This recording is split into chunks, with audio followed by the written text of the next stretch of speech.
well-regulated militia being necessary to the security of a free state, the right of the people to keep and bear arms shall not be infringed. The Second Amendment. So normally I start off a podcast by asking our guest what the Second Amendment means to them. Because Joe's been on the show a couple times, I'm very familiar with your stand on it, and you're pretty much an absolutist. Absolutely. But we are also joined today by Brian. Hey. So, Brian, I guess I would like to ask you what the Second Amendment of the U.S. Constitution means to you. I think it's a very important one. It definitely means freedom. Can't have freedom with bend down on a knee to the government. So Yeah, gotcha. Are you pretty much an absolutist, or do you believe in some level of restriction? I'd say I'm probably more absolutist than a lot of people would like to admit. Mm-hmm. People who have done white-collar crimes and have lost their rights. And I think if you did a white-collar crime and have served your time, there should be ways for you to get your rights back. Gotcha. Not only voting, but your Second Amendment and other things. So, Yep, because sometimes, in a lot of cases, many of the rights are immediately reinstalled. You once again have the freedom of speech. Your Fourth Amendment, your Fifth Amendment are reinstated, but not necessarily your rights that are protected by the Second Amendment. Yep. I go a little bit, I don't know if you ever heard, I go a little bit further than that. I think that if somebody was a violent offender and they're released and they served their time, that if they are back in society in good standing, then they should also, have their... I'm kind of on the fence with that one a little bit. Yeah, and I understand that. My point comes in that if they are not allowed to carry a firearm, Then or why own are a they firearm, out of prison? then should they be out of prison, which That's is a separate issue. Yeah, but there's certain people you can't mentality out of them. Nope, that's true, and I agree with that, and that's They usually end up back in jail anyway. that's valid. That's valid. But Leigh and I are back at Voodoo Firearms, so thank you guys for having us in.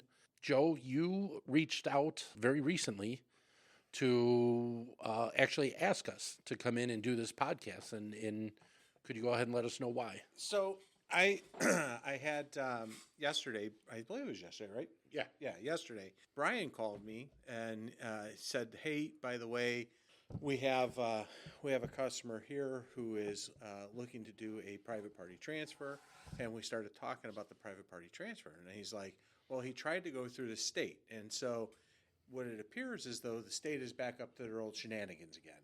If you guys remember, we did a Facebook Live where we caught the state tracking ammo. Well, they're doing it again, and so what they're doing this time is when you go on the Illinois State Police website, because they now require you to do a private party transfer, and so you have to go. So this would be a person who's selling their own firearm. Correct. They want Actually, to the sell guy it. They want to was- transfer it to someone else. Yeah. And so they are required to go to the state police and advise them that they're doing this transfer of firearms to another person. Correct, and it goes through the Firearm Services Bureau's portal, and they go into there. And so what we discovered was two things that were very, very disturbing, and I think we need to raise the red flag again. So one of them was immediately, and once you go on to the Illinois State Police website and you click on the transfer firearm button and look at it, immediately it comes up with the asking for the serial number of the firearm. And that was something that hasn't been done before. It's been years since I've transferred a firearm. I did do them online back then, but I couldn't remember for the life of me if I ever had to enter a serial number. I didn't think that I did because I think that would have stood out for me. But you're saying that now that as soon as you go to do one, the first prompt, so to speak, is the first page is to enter a serial number of the firearm that you're trying to transfer. Yeah, they want the make, the model, and the serial number. And so when did that happen? I don't know, because as an FFL, I don't ever engage in Right. party. Yes. So this was the first time I picked up on it. As an FFL, is that something that's routine for you to have to do when you do a transfer? No. And that's what's really interesting, because as an FFL, all that the state of Illinois knows is that, Joe Schmo bought a handgun. He Pistol, right? Or a handgun, rifle, pistol, shotgun. Those are those. I need to know his first name, last name, middle initial, and his FOID number, and his state of residence, date of birth, and state of residence. That's all the information they know when it comes through us. Yes. So, And that's what I thought. and so now, Let me interrupt, because I think some people that are listening don't necessarily realize that when you fill out the paperwork, 4473. that a lot of that information or a receipt does typically not go to the state. It does They do not Yes. know what somebody is purchasing. Those are maintained locally because that's sort of a constitutional issue, right? yes. Yeah. So The issue I think being, go ahead, John. Sorry, I'm not trying to let step me on you. let me backtrack on Yep, that. please. So Yep. the form 4473 is the governmental form that is used by federal firearms licensees to dispose of a firearm to an end user.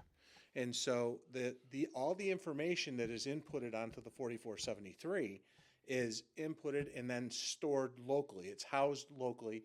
It used to have a 10-year shelf life, and then the ATF came out and said, no, we have to maintain it forever. So as long as your FFL stays in business, then the ATF has no idea what they have. And so that's the goal, right, is to the government shouldn't know what we have. There is no registration through the Second Amendment And by design. by design. Yeah. Right. and disposition of the paperwork or the data in this case, because I'm pretty sure most FFLs are going the data route, right? So it's electronically stored. And no, it has to be paper stored. Oh, okay. It is electronic, so we do ours all electronically. Yep. But we still have to print it and then store it manually. Okay. If the FFL should go out of business, All records have to be transferred to the ATF. ATF. Yep. So now, Where they've been supposedly caught right, running registration from pulling the numbers off Of course. off the 4473. So we already know that the ATF is playing dirty. But we didn't know that the state is doing a live data collection of serial numbers. And then what happened was not only did we find out that they're storing serial numbers, then they're also contacting the manufacturer. And so in this case, they contacted the manufacturer, and in this case, it was a Springfield XD.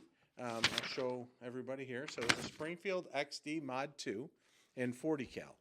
There was nothing special about this firearm whatsoever. It was below capacity. It met all the Illinois registration or PICA restrictions. All the Illinois restrictions.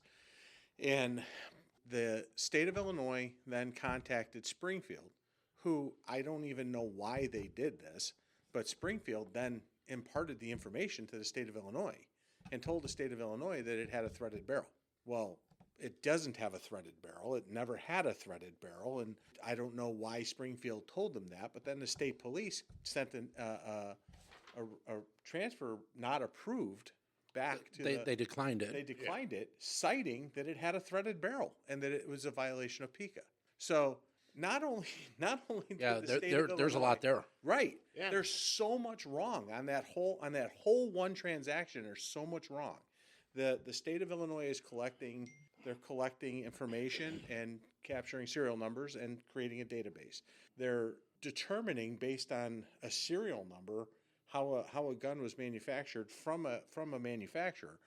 Why is the manufacturer cooperating with the state of Illinois? They're not it's required. Springfield. They got Right. busted a while back. Remember, they were playing dirty pool with Illinois politics. I don't recall that. That was got to be about 10 years ago. Yeah, about eight, maybe 10 years ago. Yeah. So So now, here we are again. This isn't necessarily Springfield's first time maybe letting down or doing something that a lot of firearm owners would not necessarily appreciate. Yeah.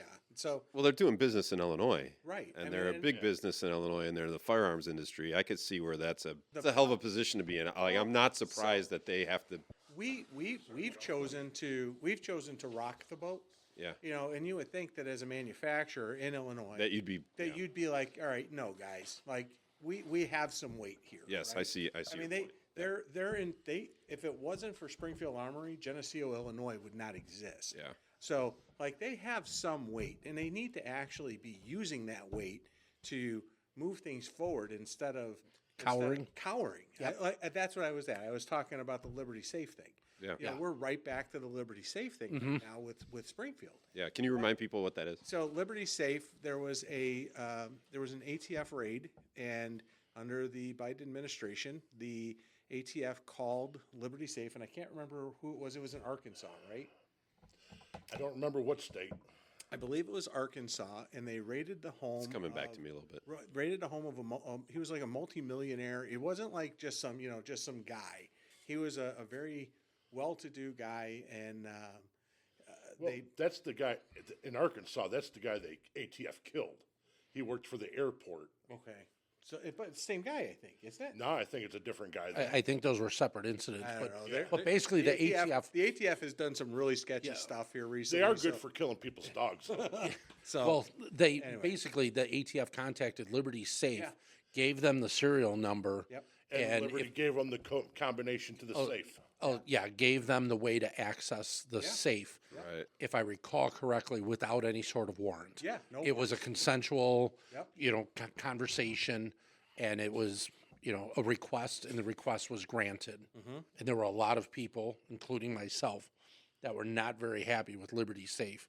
I won't buy one. I'll never. You and I were up in Milwaukee at a USCCA convention, right when a lot of that was going down. That had occurred, and it was the hot topic for the weekend at the convention. Yeah. So I mean, between that and then the state literally registering the serial numbers on when they're doing the private party transfers. I don't remember. Did we cover all private party, like what that actually means in private party? I don't. No. No. Yeah. Why don't we? So let's go there? backtrack. Let's backtrack a little bit. So in a private party transfer, so when you come to a dealer or an FFL, Federal Firearms Licensee, when you come to a dealer, you do the 4473 form. It is a dispossession. And I know we've covered this before. So when the gun is manufactured, there's a manufacturing acquisition, then it's disposed, and so all Federal Firearms licensees, whether you're a manufacturer, a dealer, or anything in between. And typically the flow, just so I understand, the flow is the manufacturer makes the firearm generally goes to a distributor, Yes. distributor to the FFL. Yes, or it could go direct. Okay, So a lot of, like, Black Rain Ordinance, for example, is dealer direct. got it. And so it just all depends. But Yep, there'll be a manufacturing acquisition and then a dispossession from the manufacturer. And then the manufacturer will, whoever the next person in line is will have an acquisition. And then the ultimate dispossession is the 4473 form that gets transferred over to the end user. But again, that form stays here locally, and they don't have any idea what information that form contains. They don't know what serial number, they don't know what caliber, they don't know And that, anything. to me, right there, my understanding is that's a constitutional issue, Correct. right? Right. There seems like there's two issues at hand here. I'm not an attorney. I'm just playing one today. Right. So it seems like there's a constitutional issue with a database of serial numbers, Correct. and names, right? Names, and so Right. you got a database of serial numbers, and you also now you have the caliber, you have the name, so the amount of different things, and you've got the cooperation on the part in this particular case, and there may be others out there doing it. This was just brought to our attention yesterday, so there may be others out there that are doing it, but now we have manufacturers cooperating with the state of Illinois on top of it. And so, And then there's it seems like the second issue is one that's more involving PICA, because the denial is based upon a PICA requirement of the law that they're claiming that this firearm doesn't meet. which we have already proven is unconstitutional through the district courts of Illinois. Yep. And now it's going in front of the Supreme Court. The Department of Justice has said this is an unconstitutional law. You got to get rid of it. We've had 35 states attorneys generals. Yep. 35 states attorneys general from the state of Illinois have submitted amicus briefs to the Seventh Circuit saying this is an unconstitutional law. We can't even prosecute this. This is unprosecutable. So now you've got that, and now you just had another gentleman who I cannot remember his name, who literally filed another brief and went through and said he pulled case history from all the different Supreme Court justices and said this is how they will vote, and it will be a 9-0. So this is 100% unconstitutional. So now we have a constitutionality problem through the state collecting serial numbers and persons and addresses and all the other stuff.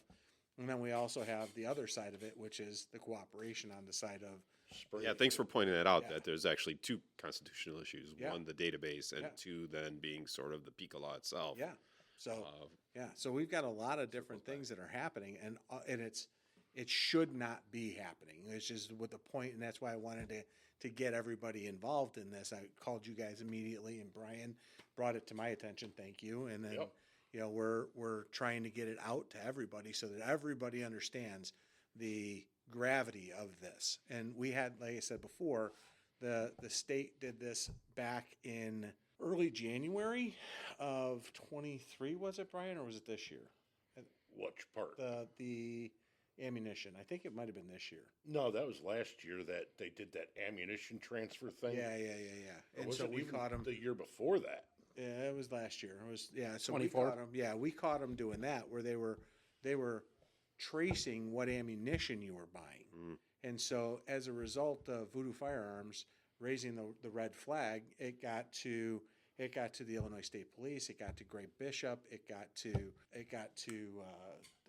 Freedom Steel, it got to everybody in the state of Illinois, and all of a sudden, next thing you know, they removed the caliber for ammunition transfers. So now the only caliber that's being tracked is 50 Is the 50 cal because of PICA. Right. Yeah. Pardon me.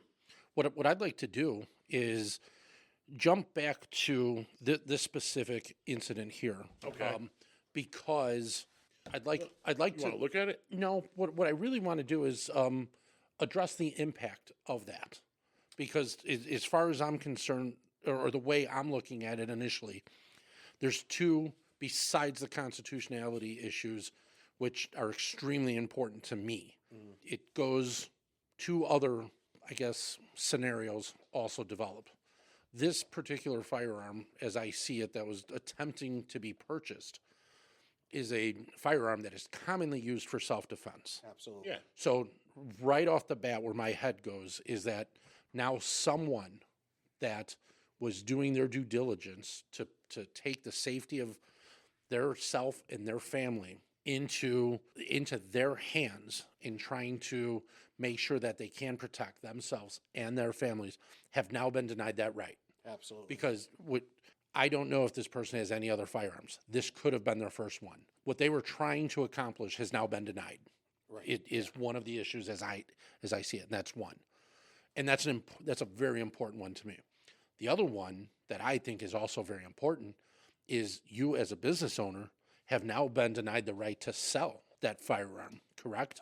So no, actually, the reason why it came to us in the first place is because it was denied on the private party transfer, and so they brought it to an FFL to have the Sort of looking for I help, gotcha. right? Okay. So Okay. Yeah. Yes. Like, hey, I couldn't Right. get this done. I don't understand what's going on. I'm coming to you because Trying to involve Maybe there's something I don't see here. FFL. I gotcha. Yeah, yeah. Okay. So we were able to identify that it was a completely legal firearm for transfer. Attempt to It transfer met, the firearm. it met all of the requirements. I don't know if they gave Springfield the wrong serial number, if Springfield gave them the bad information, whatever would have you. But the firearm does not have a threaded barrel, does not exceed capacity. It meets all of the requirements of PICA, and yet it was still denied. So essentially, if I came through the front door and wanted to purchase this firearm, you would sell it to me without an issue. Yep. Yeah. I gotcha. Okay. So the second issue that I thought existed maybe doesn't exist, but the initial one, Well, besides the constitutionality, somebody now that wanted to purchase a firearm, possibly for self-defense, cannot. Well, let's go one further. So that same scenario you just said about the constitutionality, I'm a dealer. I have an actual license. So now let's say that the state police pull XYZ over, right? And they run the serial number on XYZ, and Springfield told them that it has a threaded barrel. They're going to come and investigate my store. They're going to come and investigate me, and I'm at risk for something that was 100% completely legal. So yes, there is implication potentially Gotcha. to FFLs, and we all need to be aware of this stuff. Yeah, and that's a pretty major deal. Now, I'm assuming, and I hope you could correct me, is we have no idea who at Springfield would have spoken to. No. I'm But- going to try and look into So, that. But Just here's what I do know. So the information that is on this piece of paper that was provided to the Illinois State Police, they don't have any other way to get the information other than to contact Springfield. Does that make sense? Yep. Because they don't know what wholesaler it came from. Right. Yeah. So they don't know anything. They Yeah, that's their first stop. Right. So in it was originally disposed of on a 4473. The 4473 sat in somebody, or is probably still sitting in some FFL's filing cabinet somewhere. And then the state police had to find a way to get that information. The only way to get it is to go directly to Springfield. to Springfield. Yep.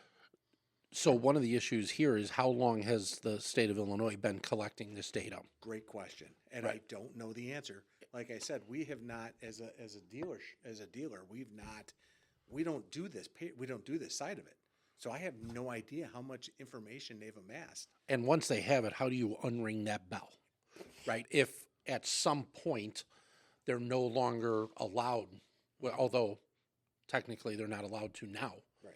But if at some point they stop, that information has still been gathered. Yeah, and what's the likelihood that the state's going to cough up information or dispose of it properly? I mean, this Well, is they've still been Illinois. caught doing shady before, Yeah. and they still, oh yeah, we got rid of it. Yeah, bull. Well, that was We the know ATF better. that did that. Oh, Illinois got busted Did for Illinois get that one too? Yeah, Illinois know got about that one. pinched on that. How long ago was that? Oh God, that was years ago. Was it? Yeah, Illinois is a very shady state. Well, and I'll tell you, They still think there's mobsters running around. we've done The Springfield Mafia. we've done several podcasts. Obviously, at this point, this will probably be number 26. I believe it's number 26, maybe 27. And a lot of it has been geared around guns specifically. We've had a couple politicians on, but lately I've been reaching out a lot to local politicians on the state level because I want to make sure that those conversations are being had. And 2 years, I posted something on Facebook 2 years in a row now. Our local politician, Larry Walsh, has declined to come on the podcast. His communication director by the name of Josh said, I know you contacted us last year. We denied. We'll bring it back in front of him again. He didn't want to do it again. Said, You know how you don't. can tell when Larry's lying? His mouth's moving. Yeah. But I've also been reaching out to plenty others because I think that I don't want to operate in an echo chamber, right? I think it's imperative to get some of these politicians on a state level to engage in these conversations. I don't know how optimistic I am to get some, but I have been putting forth a lot of effort to try and make it happen. I would go so far, Joe, as to say maybe a great place to start would be those states' attorneys general. So reach out to the different states' attorneys for different counties and talk to them and find out what kind of obstacles are they running into, specifically with PICA, specifically with the SAFE Act, and all this other stuff that we've got going on. That would be an interesting perspective, because that's the guys. Those are the guys who have to make this all work, right? So I'd be interested to see what they say. Yeah, And sheriffs, Yeah, sheriffs too. they're elected. Yeah. both great ideas that I will definitely implement while also trying to stick with the politicians, because those are the ones, down south that they're either on board with these policies and they are not. And I want to talk to some of the ones that are on board with some of these policies and have backed Governor Pritzker with some of this stuff. And I think it's important to ask them the real questions. I think that's important because stuff like this has to get addressed, and people such as ourselves, it's obviously very concerning too for what I feel is a very legitimate reason. But we we need to get some answers. Absolutely, absolutely, and you know, we did this once before, and I hope we have the same result. I hope that they remove this from the Website. transfer from the website. There's no reason that the state of Illinois needs serial numbers other than to register them, and They're going to claim that they needed to identify the gun as falling within PICA or not. That's going to be then they should that's gonna be their argument. just simply require all transfers to go through an FFL. If that's their concern, then they should just go that direction. At one point, there was talk of that. Yeah, but this is highly irregular, and in my mind, completely illegal. And not that I think you're wrong, Lee, with what they're saying, but obviously there's errors in there because this did not fall under a restriction 100%. by PICA's standards. If the manufacturer gave them improper or Inaccurate. Thank you. Information. Inaccurate information. The state's just going to go, well, we thought it didn't fall into PICA because that's what the manufacturer told them. Sure. Well, what else has Springfield got wrong? And that's a great point. So one of the things that I have brought up when other guests have talked about certain levels of restrictions, I'm okay with this or I'm okay with that. This is a perfect example of when you're in favor of a system, when that system is implemented by humans, just by nature, there are going to be errors because people make mistakes. Yes, exactly. And I'm 100% understanding of that. But somebody making a mistake should not mean that somebody cannot do something that they are perfectly, legally, and constitutionally able to do. And that's the issue I have there, is that, yes, somebody most likely made a mistake. Yeah. That mistake, again, possibly has stopped somebody from being able to acquire a firearm that they want to use for self-defense. So let's just verify.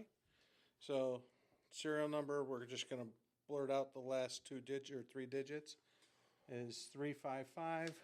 Can I see that matches that serial number? Yes, sir. So serial numbers are the same, right? And so according to Springfield, that is a threaded barrel. And as you can clearly see, that is not a threaded barrel. See, 0 threads. 0 threads. So, and then to prove the point just a little bit more, we're going to take the barrel out. Yeah, that's where I was going to. Take the barrel out, and you can see there are clearly no threads on that barrel.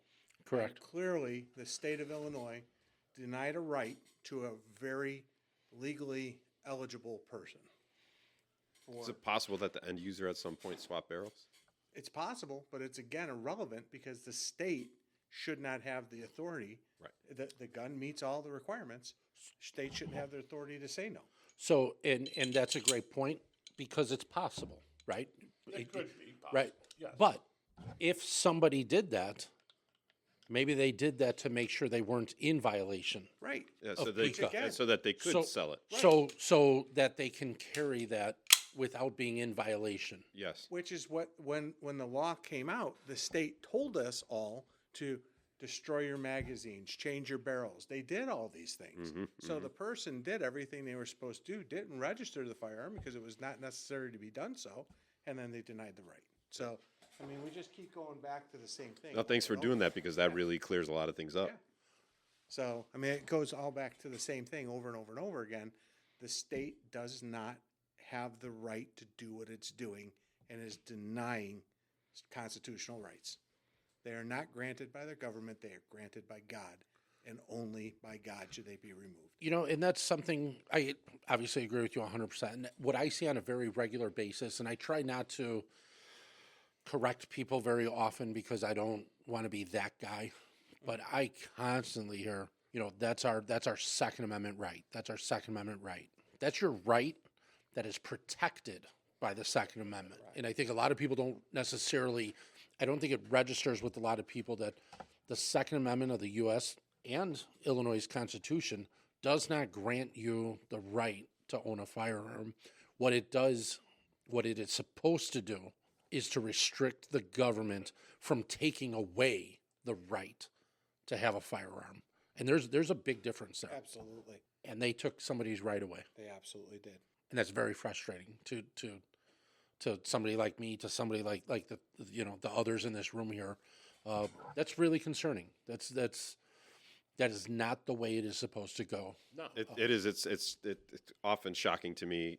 I probably got into firearms when I was 20, 21 years old. Fresh from serving in the military. I've had an issue with this. Since then. I'm 57, and this horse ran out of the barn when we allowed Illinois to have a FYD in the first place. Yeah. As Illinoisans, we Yeah. should have never allowed our state to Yeah. And implement that system. And what's really funny is it's been proven over and over and over again that it was not only unconstitutional, but it was racist in every aspect of it. Mm-hmm. It was intentionally designed to keep firearms out of the black community. That's what it was designed for. And then they've bastardized it, and like most things, they've convinced everybody that it's a good idea. Yeah. So now, I mean, if we were talking about this and this was a speech issue, everybody would be up in arms. Correct. But because it's a Second Amendment issue instead of a First Amendment issue, we've got all this, oh, well, it doesn't matter. It's not as important. And that's where I blah, think blah. that is where I feel.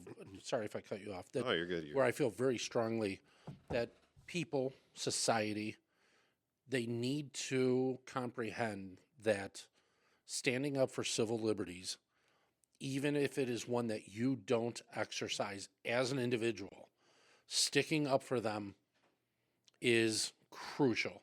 It is very, very important. The restrictions that our government is supposed to have on themselves needs to be recognized and fought, and it has been fought for. The part that gets really frustrating for me is how many people feel as though if something doesn't affect them directly, then it's just not important. Well, you even have that within gun owners. Look Sure. at the FUDs out there when it came to wanting to restrict ARs and certain handguns. Well, as long as it doesn't bother my shotgun, I don't really care. I'm not getting involved. Yeah, it's a little disappointing. I shouldn't say a little. It's very disappointing to me that the community of gun owners cannot, or at least has not, used its ability as a unit to elect more people that actually help that individual community. If all the gun owners would stick together, we wouldn't be in the situation we're in. Correct. Because we have more than enough to vote the bad out and put decent in. Sadly, we need higher than an 18% turnout Yeah. on voting to make a difference. That's our plague as Absolutely. as Republicans or as conservatives. I won't even say Republicans, But as conservatives, that's our plague. absolutely, 100%, and that's where it comes back to caring. Yeah. And not just burying your head in the sand. I talk to a lot of people on a regular basis, and the phrase I hear on a regular basis is, I don't pay attention to that when it comes to politics, or that's not something I think about very much. And I think they count on that. I think that, unfortunately, when you get to a certain level of government, they prefer being able to operate in the shadows a little bit, Yeah. where they know that they are better off without us being informed. Yeah. And it's our job through a podcast, through a store, through whatever means possible to kind of kick some people in the pants. There's a lot of great organizations out there that really that really put forth a lot of effort to put up the fight that all of us should be putting up. I know the NRA over the years has caught a little bit of flack for maybe misappropriating some funds, or a little bit too much travel, and I understand that and I get that, but they're the elephant in the room. They carry a lot of political weight. They know a lot of the people that needs to be contacted. So I'll always support the NRA on a certain level, just because the sheer volume. But there's other organizations Well, now out that there. leadership has changed, I think they're starting to make a comeback. And it's going to take a little bit of time before they're back up to where they should be. Sure, but like right off the top of my head, there's probably 4 or 5 like worthwhile organizations that really do put up the fight. And Oh yeah, I'm a big supporter of the Second Amendment Foundation. Second Amendment Foundation, Firearm Owners, Politician, Gun Owners of America, even Illinois State Rifle Association does a really good job, sticking up for us here in Illinois, signing up days to, what do they call it? Gold lobby days. iGold, yeah. And in supporting those organizations helps us as a community. And I strongly encourage people to look into those organizations and make a donation, become a member, anything like that, because if too many people let this stuff slip away, it will be gone. Who was it that said you're only one generation away from losing your society? Right? I want to say it is Reagan. I think it was Reagan. Yeah, you're only one generation away from losing your freedom. So. Yeah. To my mind, there was a time, sort of going back to what I was saying, in the 90s, early 90s, when I was first getting into firearms. There was a time at which Illinoisans, it seems as though there's been massive non-compliance with the PICA law. Yeah, I would agree. That's what it seems. That's what it seems like. 1%. I think it's like 5 or 7. It seems undeniable. Yeah. Right. Yeah. That should have happened a long time ago with the FOID. Yeah. We should never, and that was before my time, obviously, with firearms. But there was a point at which people needed to take a stand, and that supports that sort of slippery slope mentality that some of the or organizations like the NRA and stuff has, where no, not another inch, not anything. So it's something because this. Sorry, go ahead. Something you probably don't know about that is Illinois is what's called a point of contact state. So when you do, you'll often hear what's called NICS, right? National Criminal Investigation System, or whatever it is. So you'll hear NICS.